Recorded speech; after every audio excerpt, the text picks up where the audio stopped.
Buzz Thompson at the Enviromed Sciences Living Water Lab. Get a lot of questions about pH and alkaline water. Okay, so first of all, even though you see this pH chart in the background, I'm not an alkaline water guy.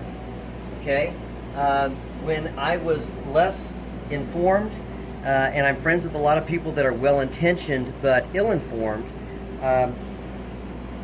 you know, kind of when you know better, you do better. And so right now my recommendation with regard to pH is I would prefer that you would eat cruciferous vegetables and let your body get the raw materials that it needs and then balance itself with regard to acid base.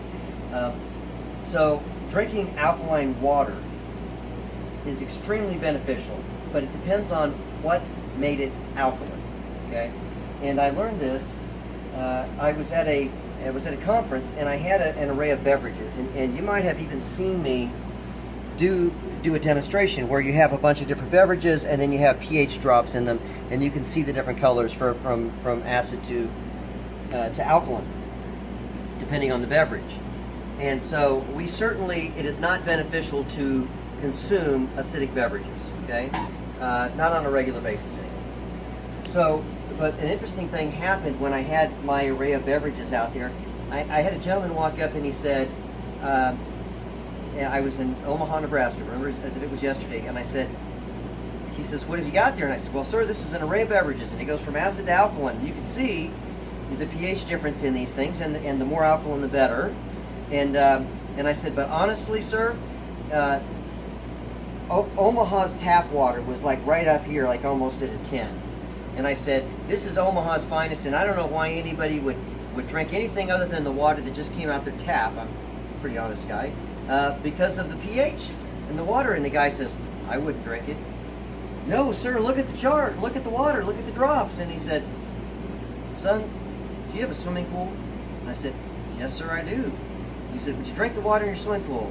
No, sir. Would you even let your pets drink the water in your swimming pool? No, sir, I wouldn't. He says, I'm giving you a hard time, but he says, I work for the Metropolitan Water Department here, and he said, I'm a water engineer. And he said, son, that water is very alkaline, but it's alkaline for our pipes and not for your pipes. He said, when the water leaves the plant, it's so harsh, so oxidizing, that if we were to send it straight from the plant without treating it, thus making it more alkaline, it would be so oxidizing. He said, we'd have to replace the pipes probably every 5 years, and there's so much sludge in those pipes that you wouldn't hardly get a drop out. So we add chemicals and lye and other stuff to the water to alkalize it, to make it slide through the pipes and not be as oxidizing in the pipes.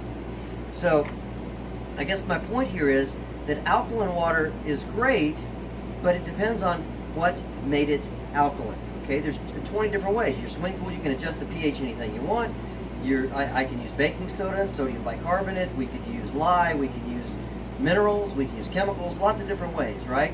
So all that really matters is what does our body appreciate, and how does our body modulate pH? Because we are different pHs throughout our whole body. Your body needs what it needs to do, and it does. And your body actually has the ability to modulate that pH to keep it into its homeostasis where it needs to be. So here's what we want to be concerned about. So pH stands for potential of hydrogen. If there's a greater ratio of negatively charged oxygen to positively charged hydrogen, if there's more OH negative, if there's more oxygen, it tends to be more alkaline. And if there's more H plus, if there's more hydrogen, it's more acidic. Okay, so that's, in this scenario, that's what I want. I want more oxygen. I want more actually negative charged hydrogen with it also. I want more of this OH negative.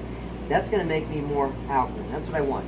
Not more chemicals or minerals or whatever else may have made water alkaline. So it's kind of a scammy thing. You know, I see this Essentia overachieving H2O. It's pH 9.5 or higher. A lot of these beverages claim to be alkaline, and it's just kind of a scammy thing. It goes back to Otto Warburg, a Nobel Prize winner, and he claimed that not during his acceptance speech, but actually during his acceptance speech, that cancer couldn't live in an alkaline-rich, oxygen-rich alkaline environment specifically. But it was the oxygen that made it alkaline, not any other mechanism. But people said, oh my gosh, I know how to make money. I can add some sodium bicarbonate in that. I can make alkaline water and I can sell it in a bottle, because that oxygen stuff, that's not stable. Okay, so don't be fooled. You need what your body needs to do what it does, and that's water that's rich in oxygen and ideally dissolved hydrogen gas as well. So what we need is water that works. And with that, I could go into a bunch of other pH demonstrations, but I don't want to do that. I want to talk about something else right quick, because this addresses how, well, people might say, and I'm not opposed to drinking the right kind of alkaline water, but people say, well, and I get this from a lot of doctors, well, whatever you drink is going to turn to acid in your stomach anyway. Well, that's not necessarily the truth, because our stomach acid is an adaptive secretion. It's kind of like right now, I don't have a mouthful of spit, saliva. I don't have a vat that just dumps it in. That's an adaptive secretion. My body needs the raw materials to adapt to secrete what my mouth needs to start the first part of the digestive process. So if I drink water on an empty stomach, it kind of gets a pass. But when I start adding anything to water, my body says, I may need to digest that. And it starts creating hydrochloric acid in the stomach, HCl in the stomach, through the proton pump to get the stomach to where it needs to be, to basically hydrolyze or break down the food in my stomach so that my stomach can do its job. Okay, remember, different pHs throughout the entire body. That's 7.365, 7.4, that's the blood, okay? But we're different pHs all around. Our stomach, to hydrolyze our food, needs to be in the 3 range on the high side, okay? But here's the interesting thing. Everybody says, well, it's going to turn, don't drink that alkaline stuff, it's going to turn to acid in the stomach anyway. Well, here's how our body really alkalizes itself.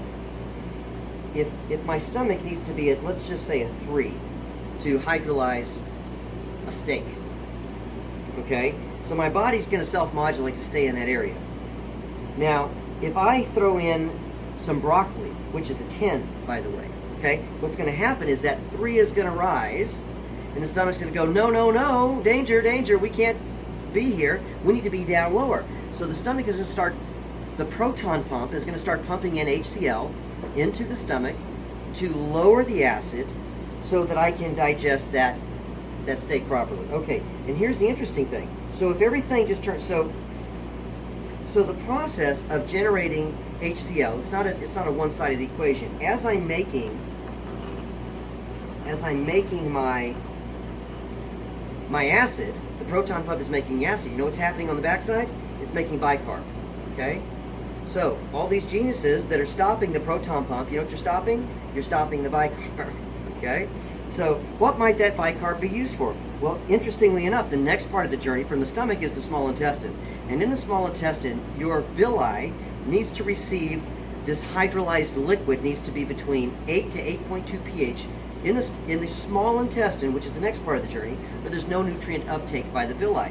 So how do we get from 3 to 8 in just that small space between the stomach and the small intestine? Well,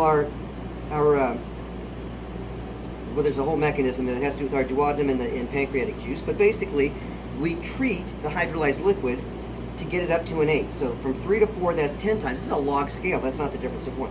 From 3 to 4 is 10. That's 100. That's 1,000. That's 10,000. This is 100,000 times more alkaline or more base we need in the small intestine, where we get the ability to buffer all that acid. Well, friends, it didn't come from your alkaline water. I hate to tell you that.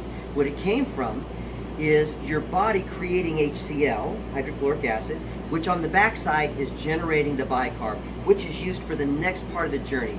God's amazing in how we have the ability to do these things. So that's how this works. That's why I would prefer that you would eat wonderful cruciferous green vegetables to help alkalinize your body. Okay, the water is beneficial, but the water is extremely beneficial for other reasons other than alkalizing your body. The water, what the water solves for, is it solves for hydration, and almost all of us are chronically dehydrated every single day. So when we can drink electrolyzed reduced water from a device like this or a device like this, we have the ability to rapidly attract water into our cells. We carry oxygen, nutrition, hydration in, we flush fat and waste and toxins out. Reduced water has a negative electrical charge, thus allowing it to be reduced reducing agent or an antioxidant, and also in ionized water and electrolyzed reduced water, which are scientifically validated, they contain molecular hydrogen gas, H2 gas, which is a selective free radical scavenger, allowing us to turn something that's kind of oxidizing and harmful in our cell metabolism, which is ROS, reactive oxygen, and we're able to add this active hydrogen to reactive oxygen, and a really cool thing happens. We reduce the oxidizing component, and the resultant compound is water. We've turned the oxidant into water, which is extremely beneficial for us. So we hydrate, we antioxidize, and we we increase our water uptake by reducing ROS as well. So that's the beneficial components of this. Blessings to you. Hope you found this helpful.